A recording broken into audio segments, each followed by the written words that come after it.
Hello, I apologize for the slight delay. I had to fix my stuff, but hello, my name is Mia. My pronouns are she, her, once more. And I forgot to mention that my POI preference is through voice. It's a pleasure to be starting this debate. And before I start my speech, a couple of thanks again. First to God, and second to my instimates at Ateneo Senior High School who have helped me get this far in the debate. Yeah. Again, reminder, POI is through voice. Starting my speech in 3, 2, 1.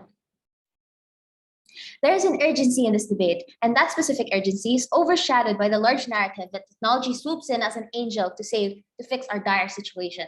This urgency is the lack of action and the lack of change for the climate change crisis to be resolved. We say that this complacency and ignorance is the kind of thinking that will damn us all, and these are the kind of things that are prevalent when we allow this narrative to continue. For those reasons, we are proud to propose key pieces of setup then. First, on how does this narrative currently manifest? In the best case of opposition, it explains that technological advancements are the ways to save the earth, i.e., you have people heralding different forms of energy, innovation, and geo-editing, where you can change the conditions of the atmosphere, the creation of waste trapping machines, etc., as ways to actually help our planet.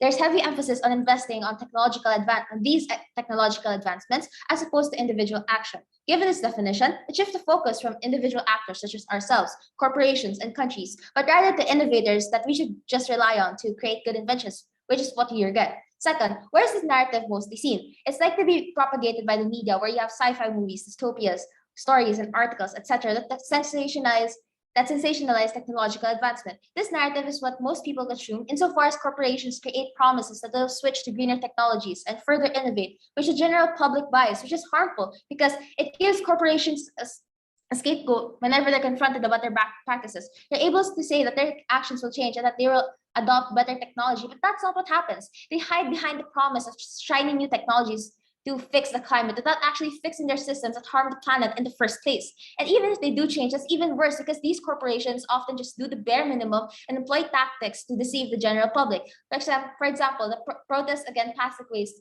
in the 70s to 2000s in America led to plastic companies creating recyclable plastic, but still had unrecyclable plastic that was rebranded to look good, but was actually still bad for the environment.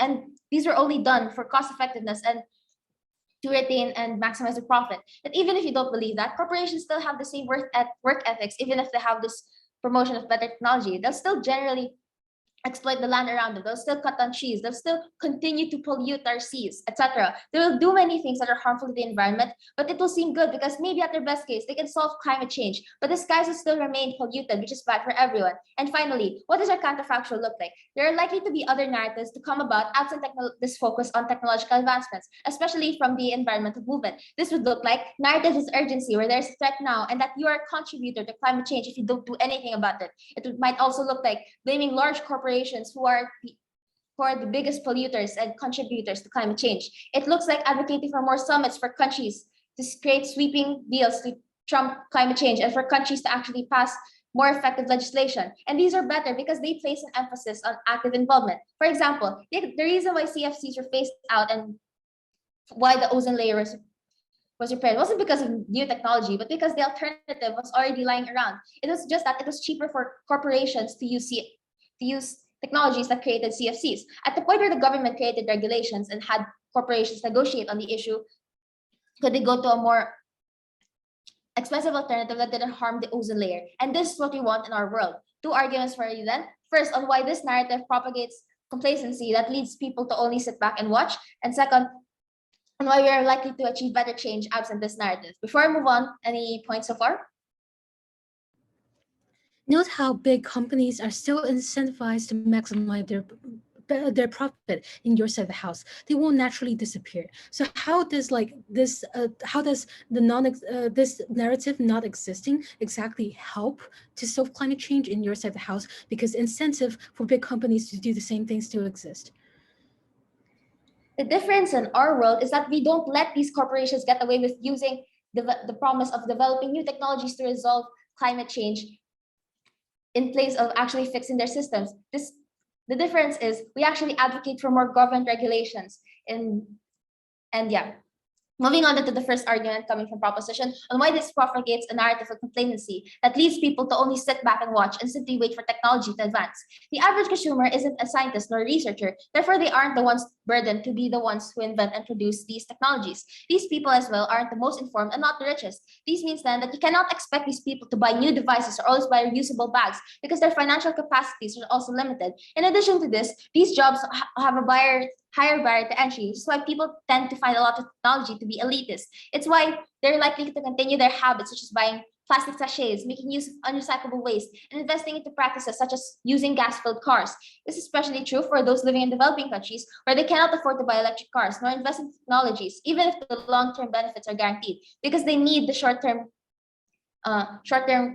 cost saving to survive. So even if technology were available, it's not necessarily most accessible. It's important for even the general public to practice and advocate for the environment. And what better incentivizes them to do so is a narrative that entails that active involvement from the public is what saves humanity, which is not something that isn't pervaded in opposition's world. In their world where there's this belief in technological advancement to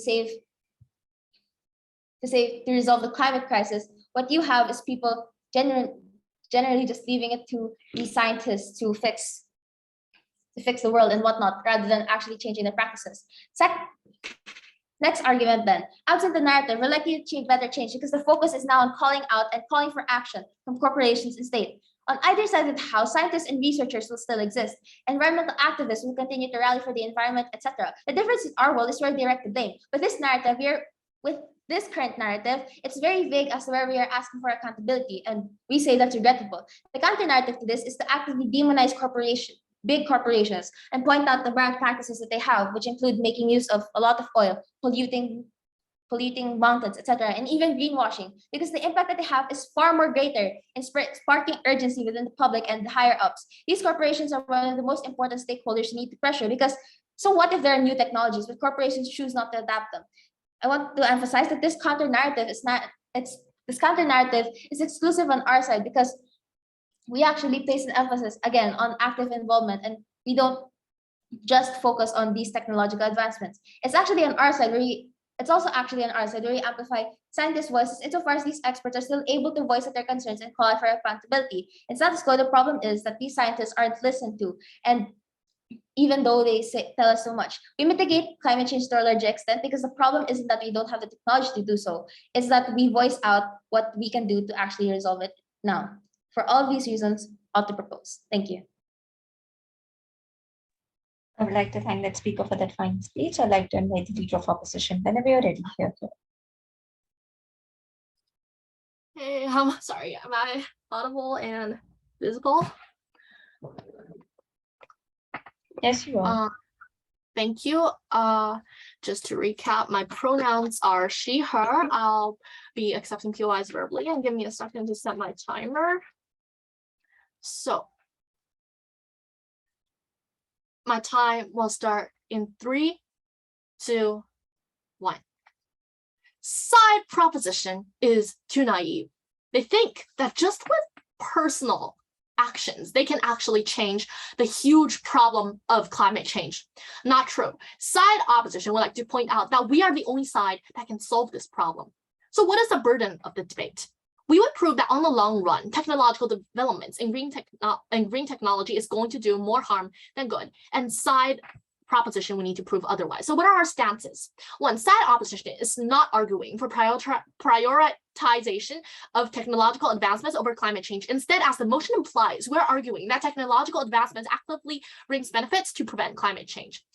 2, so what are the technological advancements we're arguing for? We're arguing for the development of green technologies, such as better development of the solar energy industry, etc. Past examples include development of solar energy, wind energy, etc. So 3, the alternative that side proposition will hold on to is probably sticking with the status quo and continuing to use traditional methods, etc., educating the public. And note that this might be a stable method, but without too much side effects. But at the same time, it makes a very small impact. Like in the past, clearly we're still facing a problem. And 4th, note here that this motion is not a retrospective motion. The narrative is in the present, but the future impacts also count a lot. So what does the current world look like? Current technologies are harmful to the environment. Current technologies often relies on burning fossil fuels, even in the majority of electric cars that are reliant on the technology, electricity produced through burning fossil fuels. Humans are left with no choice but to develop technology that is eco-friendly. And there's an absolute urgency in solving the current climate crisis. Thousands of species go extinct each day, and sea levels are rising. Temperatures are rising drastically. It is in the great need for humans to act as soon as possible. To win today's debate, both sides need to answer two important questions. One, will people do more to stop the climate crisis if this narrative didn't exist? Two, will the technological investment be great without this narrative? And three, we will be incorporating some positive externalities. So we'll be proving this with three arguments. First of all, we'll prove that this brings actual impacts that are not present inside government. Two, the technological development helps with climate protection. And three, as my second speaker will take, it will be global solutions. So before I move on to the actual substantives, let me do some rebuttals, line by line rebuttals. The first argument that side proposition proposes is that this narrative promotes complacency, aka people just sit back and watch, rely on the innovators. I'll be integrating the principal rebuttals into my first argument, but here I would like to point out something. The first subpoint is that people's financial capacity are limited. The majority of people can't afford, let's say, solar powers, etc. But that is exactly why we need this narrative to develop these industries so more people can actually afford these and make a change to the world by adopting more green energies. Okay, they also pointed out that poor people would just continue their habits. So two responses here. A, the premise that they wouldn't be able to afford these are already pushed over by saying that once we develop it, it will be more affordable for the public. And two, nope, with a narrative, we encourage them to pick on more green technology instead of continuing to use coal, which, to inform you, is actually having a rising price. Now, so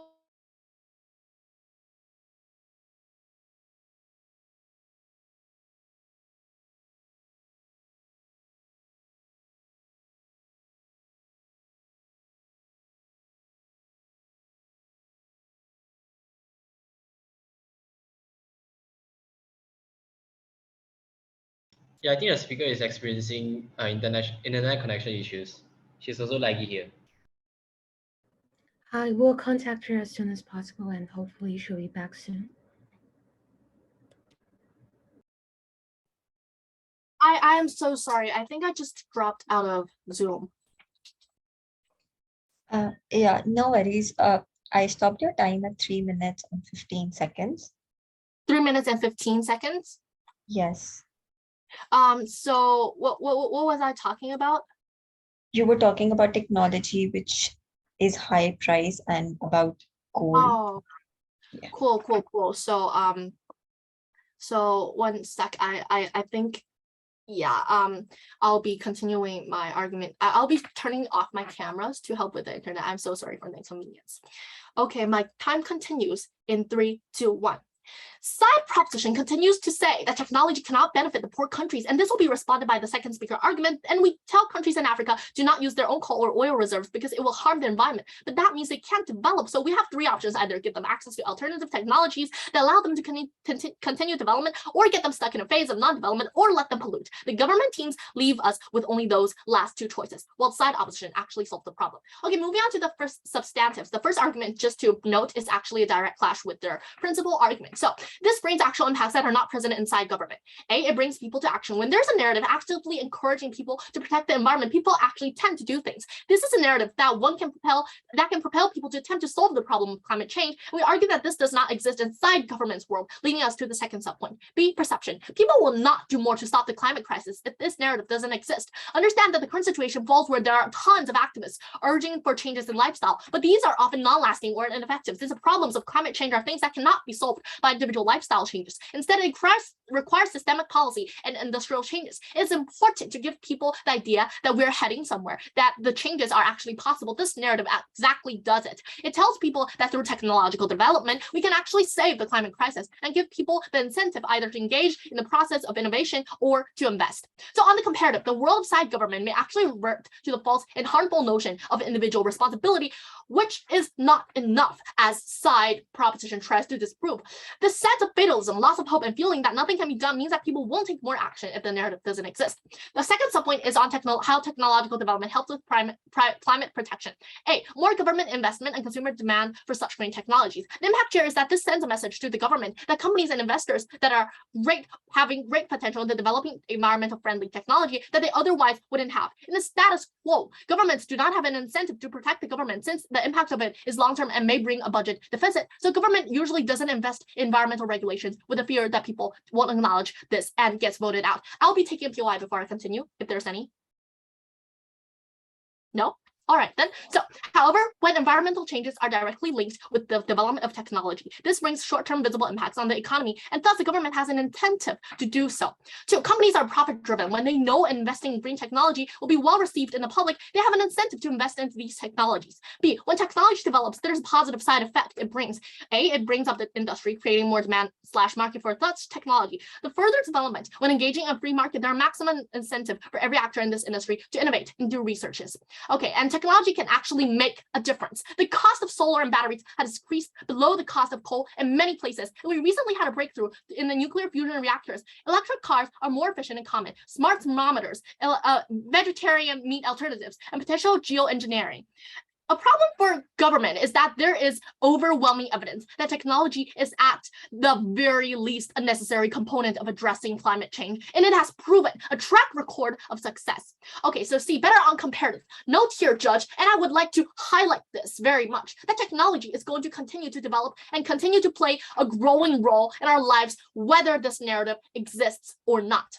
That is as much a fact as climate change. In the long run, the only question for the debate is whether that technology will contribute to or mitigate the climate change. That's the choice. Here, a pro-green technology view gives them a path towards development that is compatible with the environmental demands. So what have I told you in today's speech? Judge, I have told you that side proposition with their supposed claim that only individuals can help is completely false. I have told you that our side is the side that brings more technological development, and we tell you that our side is the only side that changes the world to become a better place. So please, for all of those reasons, vote for side opposition. Thank you.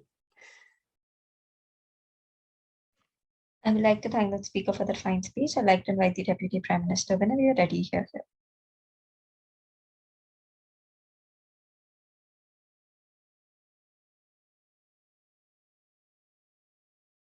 Am I audible? Yes, you are. All right. I won't turn on my camera anymore since there are internet problems. Yeah. I'll POI start through voice, and pronouns I don't have preferred pronouns.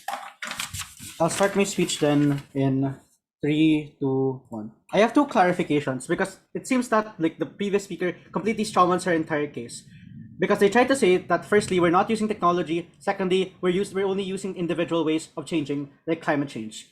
Two clarifications then. The first is we're actually using technology. Not that like from our like very own like explanations. Like for example, changing things like CFCs by like going to an alternative that's more like expensive, right? Even though like maybe even though it's more expensive, we told you that we're likely to change to those kinds of things because like CFCs are bad. But like yeah, we're also using technology. Like we also told you that principally, even if things are likely to be like more expensive, we're still like willing to do it if it means that corporations are gonna stop doing bad things, right? Things like that. Even if it's a little bit more less efficient, it's something that we still have to do. So we're still using technology, right? We're still using the technology we have now. So the explicit nuance from this motion is just we're not advocating for advancing technology. We're using the technology now to solve the problems and the urgency that's happening now, because they try to say, well, we're actually going to solve it, but they don't explicitly say how they solve it like now, since they're only like looking at prospects or things like speculation, but they don't try to say how we solve it now. Second thing, we're also doing like things like industrial changes. It was very clear from Mia that we're like attacking corporations, we're attacking things like countries that are like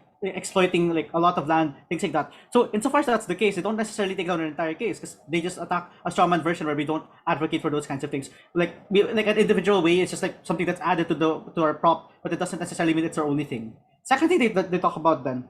The main thing that they come from like their side is that they have better technology, and therefore that's going to be good. The first thing is, I think that they have to defend status quo, and this is a district retrospective motion. So given that, they have to like explicitly tell us what has actually changed and what has actually like been better for a lot of people. And they only have one example for this, and they, which is to say that in a lot of which is to say that like electric cars are good, but but we have to talk about this then, because they try to say because firstly, electric cars, fine, they might be good, but it's only a few privileged people that can actually afford them. So the argument from coming from our side still applies. But the second thing is they try to rebut or point on that by saying, oh well, it's actually like people can actually afford it because it becomes cheaper. I don't think it's actually going to become cheaper, right? They don't really prove that. But like retrospectively, these kinds of technologies haven't become cheaper, so they can't really run that. But maybe even in the future it can happen. We think that it's completely detrimental to the local communities that are, for example, within Africa, that they're trying to say that they'll try for example the developing countries that they're trying to save, because they don't necessarily prove how they make it cheaper, but moreover, if it does become cheaper, these kinds of communities still rely on coal, they still rely on things like oil, so you can't really stop those kinds of things because they're still industrializing things like that. So what is the problem on their side? The problem is they don't necessarily shift the problem, because they try to say they try to their only silver bullet is that technology will get good, technology will solve everything, but it doesn't. But it in most cases that doesn't happen. But moreover, it doesn't stop the bad practices from corporations, so they're still likely to exploit the land. So maybe if you solve climate change, that's a good thing, but the skies will still be polluted. You're still gonna live in a terrible place. So what then is the change? We were very clear that the change is, instead of doing that, we're shifting it to fighting corporations, getting governmental change and getting government regulations, which is something that's better because we're not going to be complacent. So absent this kind of narrative, maybe not in developing countries, you may still use oil, things like that, but instead of having things like oil spills, right, you prevent those kinds of things. Instead of having a lot of pollution, you try to prevent them as much as possible so that corporations can exploit your land, which is something that we support more than. But before I move on to my main extension, I'll take a POI. Jenny. You're insisting on this counterfactual of saying we're going to blame the big corporations, we're going to force them to change. But note that this has been the narrative for the past 50 years, and nothing has been, we haven't really achieved much as a result of the narrative. Why do you think it's still going to work in the future? No, it's exactly because of the narrative that it's exactly because of the narrative of technology will fix everything. Is that it's a specific issue? It came from PM already. We told you specifically that they're using it as a scapegoat. We told you specifically that it doesn't change the bad practices they have. So instead of attacking them and saying you should change the technology, instead of that, we're trying to attack the exact practices that they do, which means that it's different. Which means that kind of the lack of change is actually more just more prevalent on their side. Okay, extension then. What are the incentives of corporations and governments, and why are they likely to change? The first thing is, this is completely important, because this is the only way for you to change what's actually happening, given that technology is not accessible to a lot of people, given that these kinds of things are not likely to change a lot of things within corporations. The first thing to note is that through government regulation, it's completely possible, because the first thing is the government has incentives against passing incentives for passing regulation to actually stop the destruction of their own land, which is to say, if pollution happens, if things like exploitation happens, they're likely to create laws against that, which is why a lot of regulations have been made against these kinds of corporations. We think that it's far better on our side when we for example, when we make it more when it's more potent, right, when it's not only CFCs, but it's also for corporations. But the second thing is, even if that's not the case, corporations also profit too much from these kinds of things, and and from exploiting things, from creating cheaper things, or cutting corners. So what's the government's likely to do then is that to look better for example, perception to the people, they're likely to regulate those kinds of things for for example, optics, because they don't want these kinds of corporations to take advantage of the people, take advantage of the land. So the people are likely to do that, to appeal the critical mass. So why are we then likely to get critical mass then for changes in the corporation? The first is people are less complacent on our side, which is the issue on their side specifically. The second is, I think that people have also the capabilities to boycott corporations, so they can just walk out, or instead of that, they can choose to not buy products if they're seen as bad. But the last thing is, the environmental movement is also worldwide, so it means that corporations aren't necessarily able to escape these kinds of things. Corporations still have to deal with them. So what are the exact effects of this? The first is, corporations are likely to change. Then they're not likely to create false promises to appease the people, because the people are not likely to be fooled on our side, or things like that, because they can see that they're still doing bad practices. So that results in them changing more, maybe like putting more money into changing things that are already like bad. But the second thing is, I think that the government is also more willing to have things like summits, right? To like talk with other governments in other states, because those states are also have corporations, and like laws are very different from like different kinds of states. So obviously, if you want to solve like the climate change, you have to talk with all of with different countries to actually solve it. On their side, they're just saying good technology, but on our side, we're actually trying to negotiate with other countries to actually change it then. So in terms of weighing it, the first thing that we talk to you about is on how we change things in the industry. We don't just say, we'll have a silver bullet of having advancements like in technology. But the second thing is we shift the blame. We don't shift it to like the scientists, but rather we shift it to corporations, which will garner better change. For all the reasons, more proud to propose. Thank you.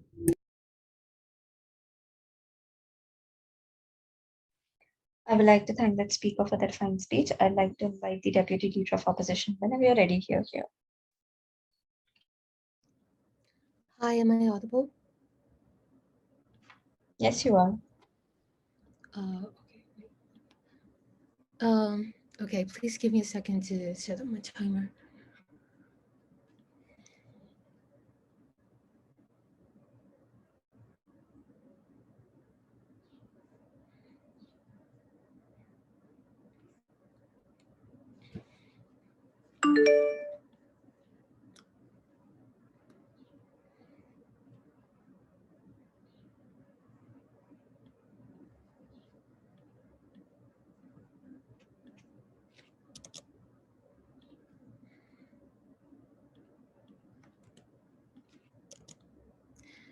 Okay, prefer gender pronouns she, her. I would prefer POIs to be given verbally. And my time would start in 3, 2, 1. Side proposition has lost today's debate already because they're not brave enough to risk to use innovative methods and new creation to solve climate change issue that is so prevalent, even after 50 years of evidence proving the failure of the traditional methods. They're not brave enough to say, hey, we're going to stop hating the big corp. Instead, perhaps we can try to like work with them because they're the one with powers. And thus, we have won today's debate. Two things I'll do in today's debate. First, I'll give a line-by-line rebuttal against the argument. And second, I will introduce a new substantive on how this narrative uniquely helps the developing countries and the poorest individuals to like solve climate change. Three things that they gave us in today's debate. First, they tell us that they have a new counter model, saying that they're gonna advocate for like people to speak against big companies since they have identified big companies as the main cause of pollution in the world. Several problems that we have with this. First, the comparative is that people wouldn't even call out the companies in their side of the house because those companies never made such promise into like helping environmental development anyways. But secondly, we tell you that big corporations have the powers. They hold a lot of money. They hold international influences in all the countries. They have cooperations with government, and like so acting against them doesn't naturally give you what you want. And we're advocating for a scheme which we can work with them and achieve like mutual benefits, like and give them an incentive to work with us and solve climate change through like saying, hey, technology matters when solving climate change. You can get some profit out of this. It's a win-win situation for both of us. And then the logic of this argument has been explained by the leader of opposition already. But thirdly, we tell you that in comparison to our method, their counter model has no clear milestones and like standpoints. That is to say, like in the narrative that we propose, saying technology would solve environmental problem. When solar power is invented, when like wind power is invented and utilized, when the cost of these things are being like taken down, and when people can actually use these, enjoy the benefits of these technology, we tell you that there are actual clear milestones and standpoints that people can see and feel that they have achieved something when resolving climate change. However, like just pushing against the big corporations and encouraging hatred provides none of this like sense of satisfaction that will leave people feeling nihilistic, determined, and cannot do anything. That's a problem with their counter model. But fourthly, we tell you that technology is going to continue to develop and continue to play a growing role in our lives, no matter whether this narrative exists or not. And that is much as a fact as climate change. And in the long run, the only question for this debate is whether that this technology will contribute or mitigate climate change. And here is a choice that we propose. In comparison, we have a world where we have a system where we can work with the crops, since knowing that developing green technology will be profitable, people like crops will have an incentive to invest in this technology. And we think in the long run, when green energy is becoming eventually cheaper, these big mega corps that are currently perhaps not environmentally friendly will go and use those green energy to prompt their production in the long run. We don't see that happens inside proposition. And second thing they tell us is complacency.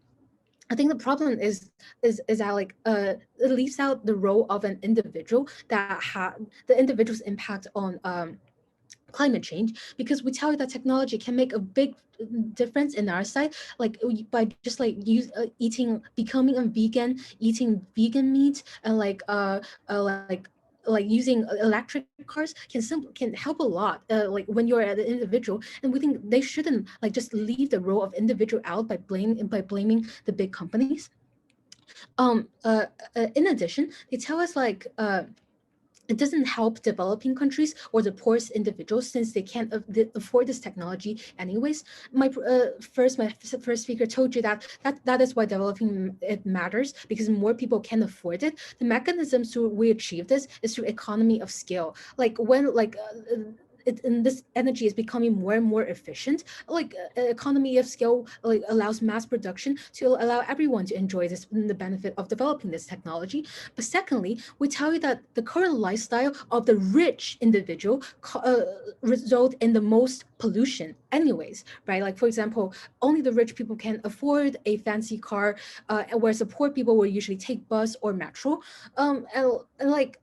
We think since the richest people are the one causing the most pollution, it makes sense if they can be the first to use the technology to compensate the past pollution they have done. Because so in that sense, whether the poor people can afford this technology or not doesn't really make a change to climate change anyways. Before I move on, POIs. Okay, no POIs. Moving on to my substantive on developing countries.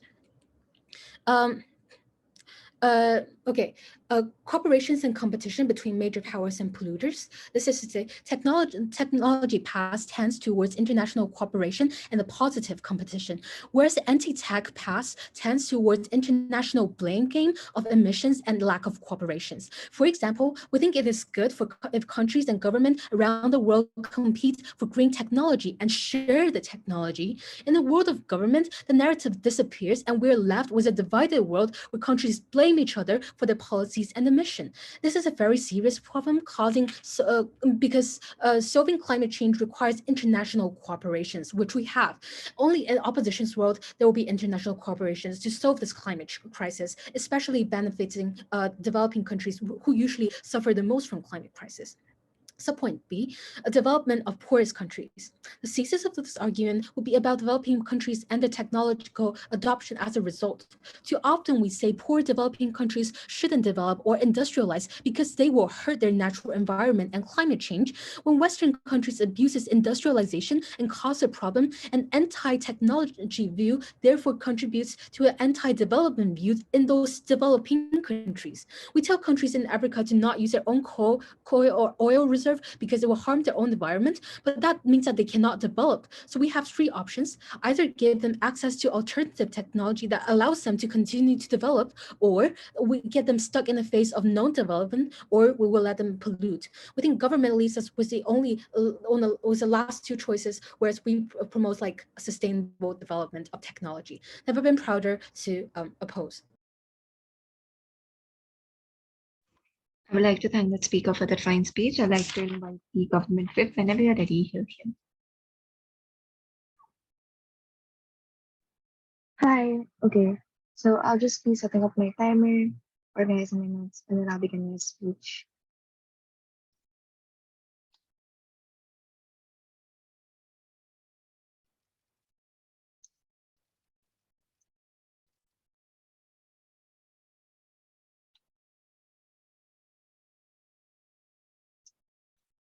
Okay. So before I begin my speech, just to highlight a few things, I like to take my POISU voice and my preferred pronouns are she, her. All right. So I'll start in three, two, one, go. We need to tackle the root of this problem, right? Not the what ifs or what could have been, because if right now we have the technology, these corporations still choose not to invest, they still choose to greenwash, and people still choose to believe that it's okay that we should believe these corporations because it is the public who believe in opposition that technology will save us, like, or the general people, not necessarily these corporations that we are trying to target here inside government. Because on our side, we urge these people to be more critical and to not be fooled by by these corporations who say that they're enacting change, who say that they are adapting this technology when in fact they're not. So let's move on to the questions in this round, right? Firstly, were we able to emphasize the urgency of climate change? So we think that is important because urgency should always be emphasized because the issue of climate change just continues to get worse and worse. We think that the urgency brought by the narrative isn't present or at their best is not enough because it solely focuses on these innovators and places the burden on them to invent and to invent to the point where people are just pressuring these scientists and these researchers to come up with something more efficient, something that's better until nobody just uses the other inventions. But what is their claim exactly? Now, firstly, that the narrative only propagates this complacency within the public. We think this is very important, right? For two things. Because number one, know that this narrative has shifted the way the public perceives how we can actually save ourselves from climate change. Because simply, again, they leave it up to technology. Because how can this technology save people if people don't use it and if it's not accessible and if corporations have not integrated it and continue to ignore it? But secondly, we tell you that it is very important for individuals and these corporations to actually make a move or have some action towards climate change. Because notice that on side opposition, there's going to be a huge dependency on technology given this narrative that they cannot assume as well that everybody on like on Earth supports technology previously seen has been seen to be scary and dangerous, right? Because this looks like how nuclear energy has been feared for so long. And sure, even if we need this narrative to battle the negative perceptions, we think then that it goes the same way with how companies use oil and gas, that these things are bad too, but corporations still use them at the end of the day. So this is why we think that even absent the narrative, corporations are still likely to opt into these alternatives either way if given the chance. But then our second point under this is that you're able to spark more discourse when you target corporations and these individuals specifically. This is because, number one, when you target certain stakeholders, you're likely to have both these positive and these negative reactions. And we think that this is okay because this is where people are able to see both sides of the story, that they will have a better attitude towards the way they choose these products, choose which companies to support, and choose if they even want to be part of the environmental movement. But secondly, this also means as well that you get more accountability for these things, right? Why do we value accountability over the rapid innovation, rapid technology, right? Because again, we like to highlight that this isn't the ancient times where people have never heard of solar power and etc. These things, these other alternatives are still likely to exist to an extent in our side of the house. Because, for example, developed countries are still likely to be, let's say, the first investors and into these technologies because they want to be first. They have incentives to be the top bidder of technologies. They still have incentives to be the ones to claim it first before it's passed down onto other things as it trickles down. And so this trickling down happens on either side of the house as well. But the main contention here is the mechanism on how we actually make it accessible to people. Because we can see, yes, that things are expensive and etc. But what we need is for people to actually care about the environment. Because notice how it is a prerequisite for these individuals and for these corporations to actually care about climate change for opposition's benefits to fly. Because given that they do have the technology, if there is no active incentive or call outs towards individuals, the incentive to actually opt into these alternatives is much weaker, especially if these people are already comfortable with what they have or with what they use in their everyday lives. These companies just like the way they work and just don't want to innovate.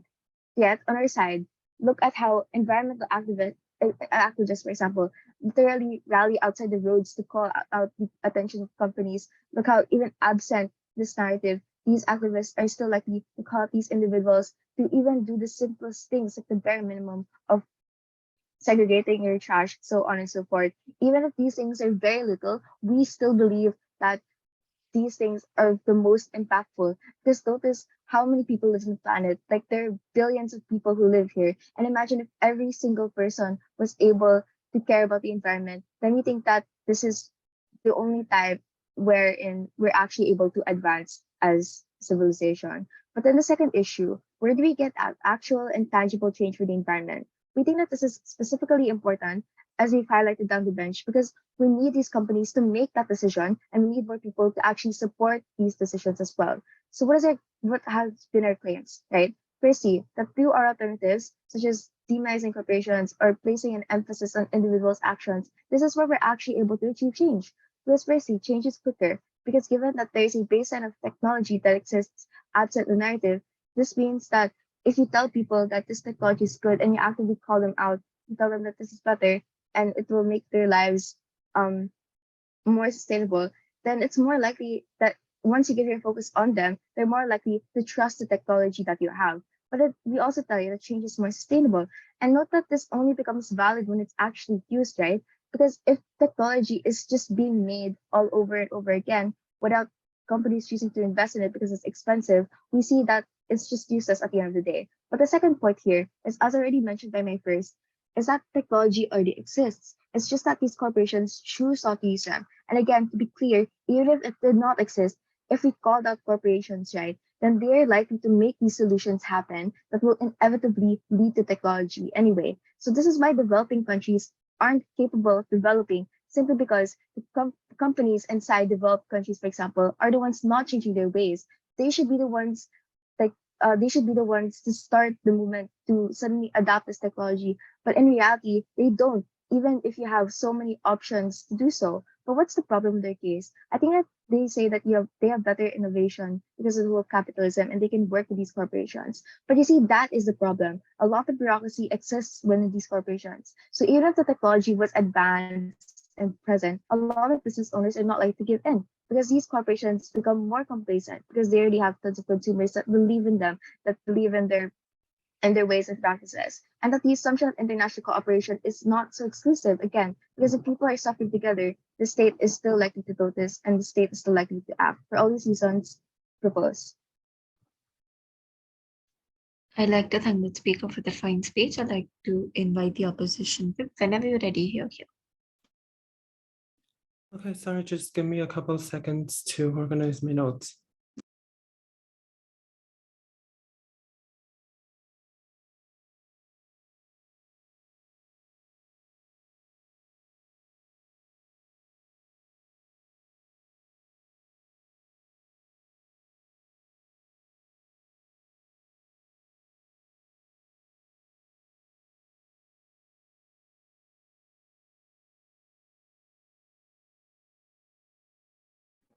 Okay, so I won't turn on my camera.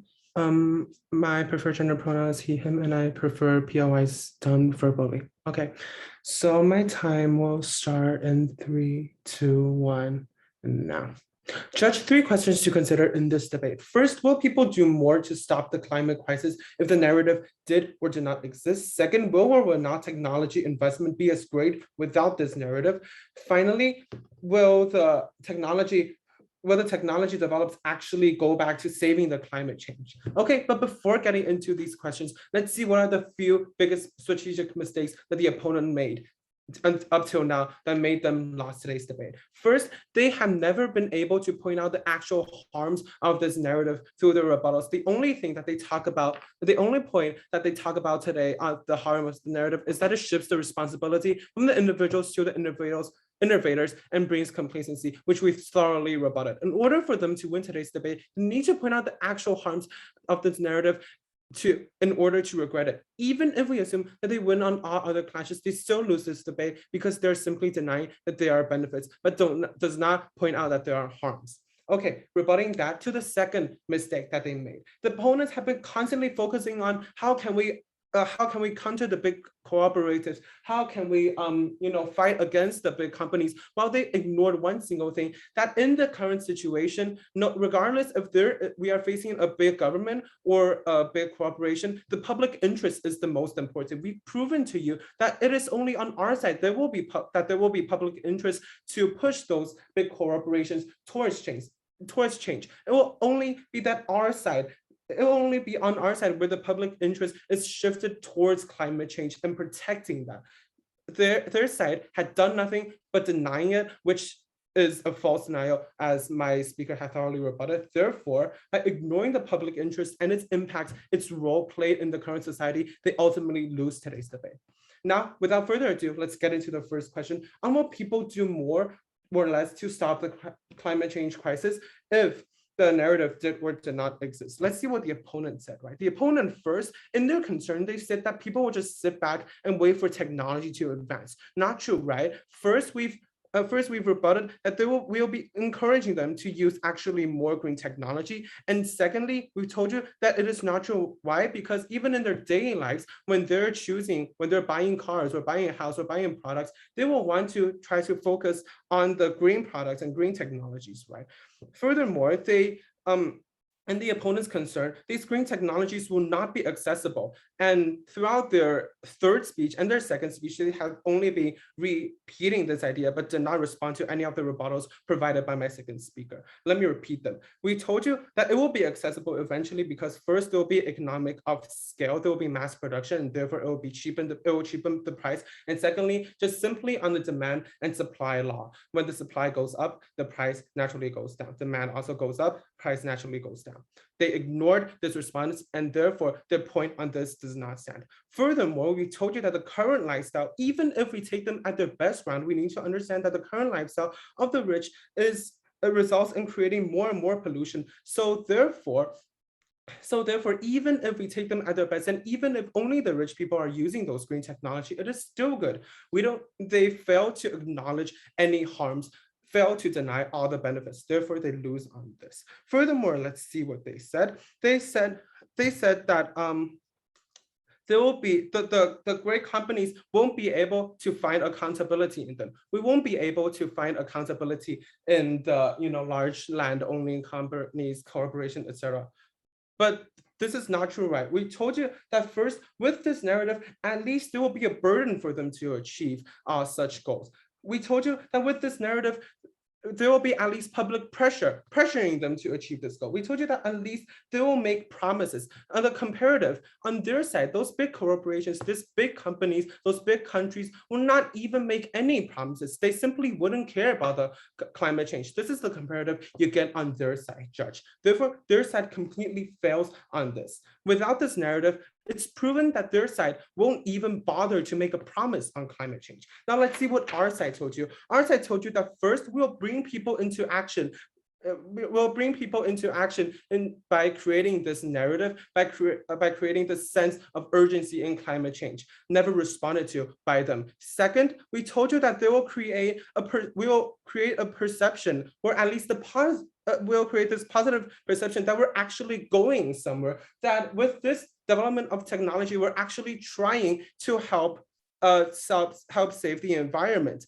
Instead, on the comparative, the proposition, the government side will only end in this fatalist aspect, in this loss of hope aspects, that we have nothing to do about climate change, never responded to by them. So therefore, we ultimately win today, the first clash. I mean, winning this first clash, we win today's debate. First, we've proven to you that we need to prove this clash. And second, we've proven to you, Judge, how important this narrative is to people's awareness and to the actions taken on climate change. Therefore, we win today's debate by this sole clash. To the second clash on will technology development be as great without this narrative? Let's see what their side said.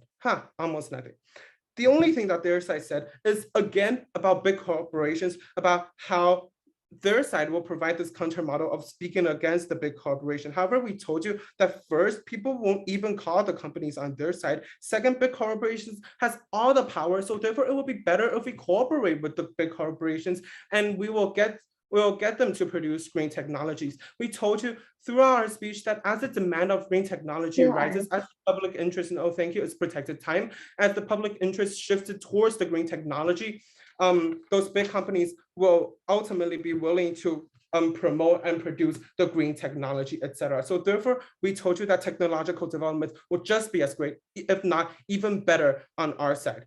Furthermore, we told you that there will be more government regulations because the public interest is on green technology. We told you that companies will be profit-driven, so therefore, by creating green technology, innovating in it, we'll get a positive reception from the public. Furthermore, we told you that it creates a whole industry sector, creates a whole market for green technology, never responded to by the opponents. Therefore, we win this clash. By winning this clash, we win today's debate by proving to you that technological development will only be better on our side. To the final clash, will the technology development actually go to the climate change? The opponents never responded to this, but we've proven to you that first, there'll be international cooperation. Second, there'll be development in the developing countries.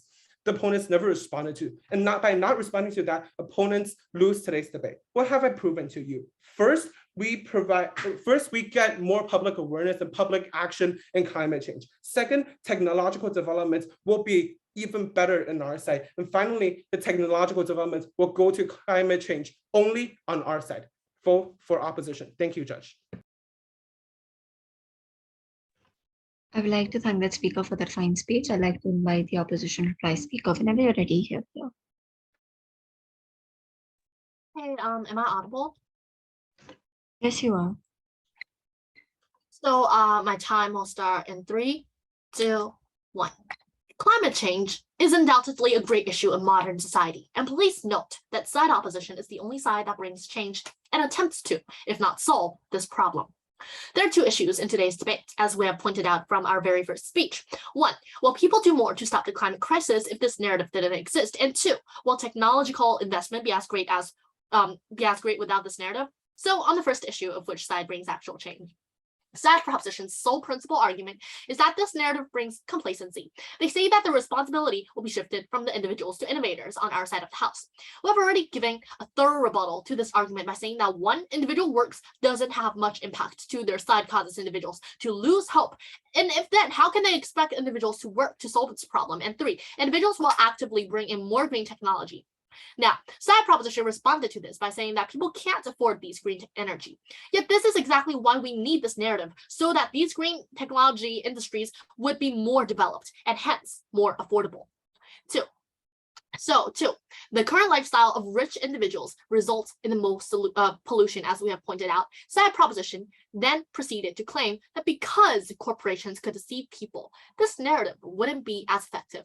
We tell you that 1, people could see. If a company is burning down entire forests while saying that they have reusable plastic, then the people could still see and feel this. And 2, it is because this narrative exists that the public would start to care. The comparative on their side is that people wouldn't even call the companies out because these companies never made such promises, as our second and even third speaker pointed out. Having shown that we win on this clash, we win this debate because, as our third speaker already said, a panel, in order for side proposition to win this debate, they have to prove that this narrative brings actual harms, and their only contention to do so is on complacency, which we have thoroughly rebutted. And also we have proven the actual benefits of this narrative.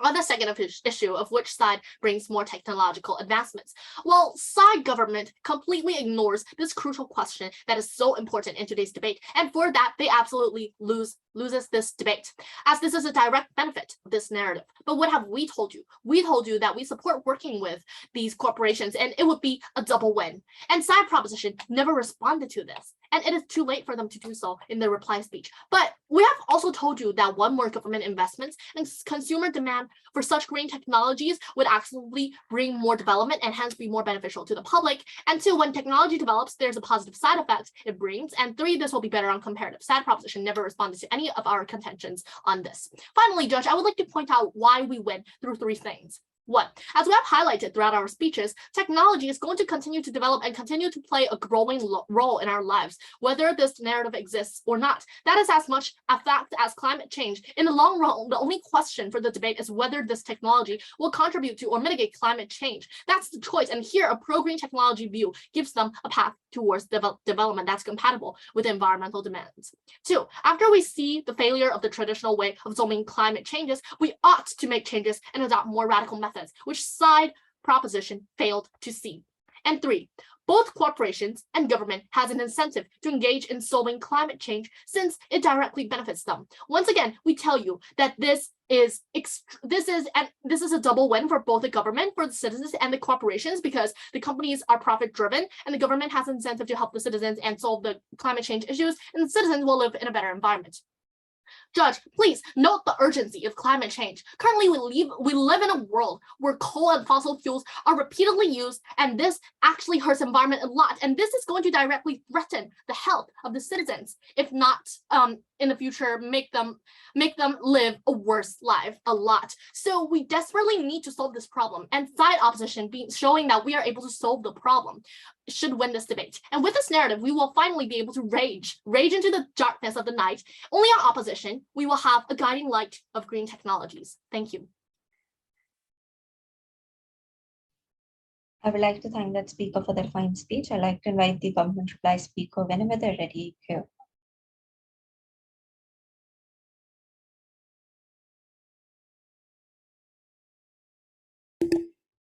Hello, am I audible? Yes, you are. Okay, thank you. I'll start my speech in 3, 2, 1. This debate is retrospective, so there are a few implications of this. The first is the benefits they have are mainly speculative, which is to say, if they want to have a better economy, if they want to have better accessibility, or if they want cooperation within the government, it's largely speculative. Therefore, you cannot ascertain if all of their benefits are likely to happen. But the second thing is they didn't debate where they didn't specifically debate where this debate is now, because they didn't look retrospectively, which is to say they didn't really debate what already happened. They're just talking about what they want to happen. But the last thing is a lot of these things are actually very idealistic insofar as the things that they try to prove, which is a lot of these things are accessible, things like that. We just tell you that it's not likely to happen. A lot of people cannot afford green technology, and even if they try to say, there are economic principles behind these kinds of things, well, it doesn't matter if these things aren't even if you can't even, corporations can't even sell them, right? Like a lot of these things can't be even sold in third world countries, so it doesn't really matter then. So what is the comparative then? We were very clear. The first thing is the counterpop on how we were able to weigh these kinds of things. Therefore, if they try to say, there is no narrative, well, actually there is a narrative on our side. It's just a counter narrative that's brought about absent the narrative on their side. But the second thing is we tell you that we're likely to shift responsibility. What that means is that it shifts away from inventors or the inventions that are likely to happen, but rather to the people, but also to corporations and the government. Why is it still likely to have better public perception? It's because public perception, it's not only contingent on better technology, but it's also contingent on change. And we think that change is still likely to happen on our side, insofar as CFCs were solved through this method, insofar as people can still see the changes that they have against corporations. So if they can see that the kind of critical mass that they do against corporations is good, therefore they're still likely to feel happy, they're still likely to feel that they're hopeful about the situation. The last thing is, they have no response at all for government regulation, because they assume that we only attack corporations, things like that. Actually, no, we attack corporations in through the avenues of government change, so we can get change for the government, but we can also advocate against corporations. Why can't they get this? Why is this exclusive on our side? The first is, I think that public interest isn't public interest is now not on their side. The public interest is not about stopping bad actions, but rather getting better technology. This doesn't mean that they actually stop the corporations then, because they just want corporations to have better technology. Therefore, the harms we posted from first still apply. But the second is, corporations are now not burdened, which is to say people pressure scientists to create better technology, but not necessarily corporations to change, meaning that the change there is not likely to happen. But thirdly, right, people don't want to solve it now because firstly, complacency still exists, because there's a lack of urgency was taken away from these kinds of things, because they posit shiny new things, shiny technology. But the second is the lack of urgency against corporations, because you cannot get change within corporations and regulation if you don't have critical mass. Because so if you don't create that urgency, you're not likely to get it. People just want green new things. That isn't a fit enough urgency for people to lobby agree, things like that. So insofar as that's the case, a prerequisite for you to get change isn't likely to occur on their side, even if we're debating on what they want to debate in, because you aren't able to convince much people to change. Then, what do you have to believe for them to win? You have to believe five things. The first is you have to believe that they're already advanced technology now, and that can change the urgency. When we tell you aren't likely to do that, it's very urgent. The second is you have to believe that advanced technology is very accessible. We told you that this is retrospective, but even if that's not the case, we told you it's not likely to happen in a lot of developing countries. Just because you have a supply to it doesn't mean you're going to give it to developing countries right away. The third is corporations are willing to change. Not really, right? We told you a lot of mechanisms as to why they're not willing to change. But the last is or like international cooperation. They just came out of nowhere, right? They're trying to say they're likely to get international cooperation because of new technology, but they don't necessarily explain why they're likely to opt into that technology, or a lot of people are likely to do that because a lot of third world countries still need to apply on coal. And if you change those kinds of things, they're not likely to change because you have to replace all their cars. You have to replace all the infrastructure that exists in those places. Therefore, you're not likely to get that. What do you have to believe on our side then? The first is you just have to believe that we're able to convince the government. We have that through critical mass. The second is through negotiation all around the world through that critical mass. Through these two mechanisms, we think that they're far more believable. We're able to prove them then. For all these reasons, I'm more proud to propose. Thank you.